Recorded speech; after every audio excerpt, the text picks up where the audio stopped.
Hi, baby. Hi, baby. You gonna talk to Mama? Hmm? You talking to Mama? I know. It don't feel good, does it? It hurts. It hurts when a cow steps on your foot and you're just a little chicken. Our chickens tend to spend a lot of time in the cow barn. They do my stall cleaning for me. Actually, I feed corn on top of the bedding. The chickens keep scratching through it and keep the manure work down. This is Judy Judy. She's quite a talker. Judy Judy was born about 2 years ago, or when she was hatched. She got stuck in the egg, and she has a twisted neck, and I wondered from the day she was hatched if she would even make it. But I turned her loose with the rest of the chickens, and she has spent a normal life with a crooked neck. She's quite a personality. You pick her up, she's going to talk the whole time you're holding her. She may not be as calm as some of the other chickens you've seen me work on, just because she has such a mind of her own. She complains and grunts the whole time you're holding her. Or she'll put her head up on your shoulder and just murmur to you.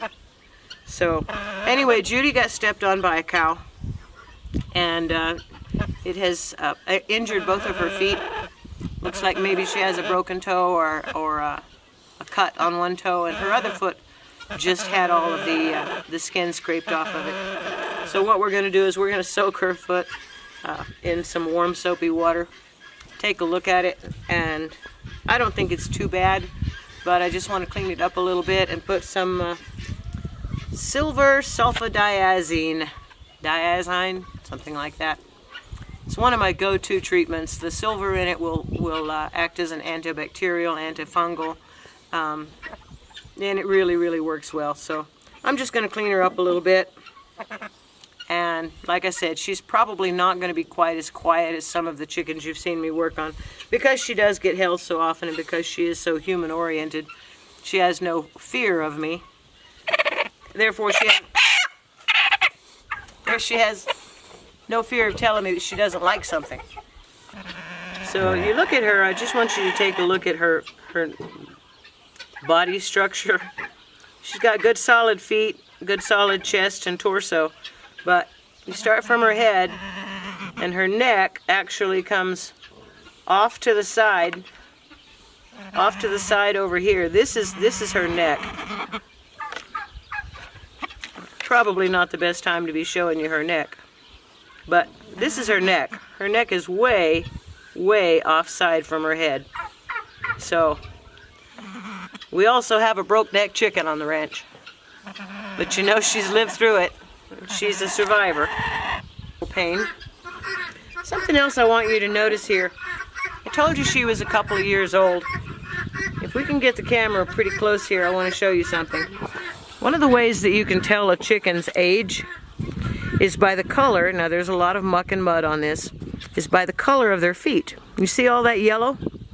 If she was a young pullet, her entire leg would be yellow all the way up to here. But she's a relatively old hen. If you're buying hens from someone and you want to know about how old they are, despite what your hen salesperson tells you, if you look at their feet, by the year, the yellow goes away in this leg. So this is a pretty old hen. She's probably, I said she was about 2, but I think maybe she's about 3.5 or 4. I just, I forget. I could probably look in my records and find the hen with a broken neck, but you can tell she's a pretty old hen. So it's a nice and tan right here, but all the yellow is in the foot. If she was a young pullet, that yellow would be all the way up her legs. Now, mind you, we're not going to spend a lot of time on this foot. I'm going to put some silver cream on it for the bacterial properties.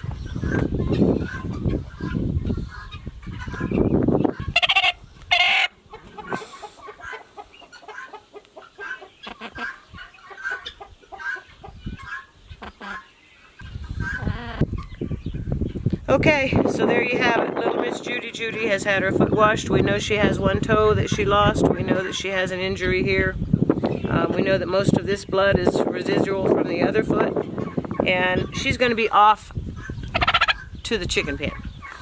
Or wherever else she decides to go. I know, Judy Judy. Go on. I know. Go on. You old hag. Bye-bye, Judy. Miss Grumpy.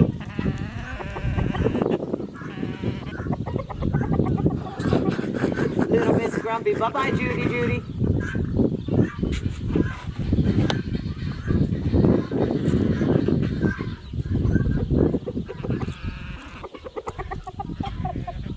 We didn't hurt her.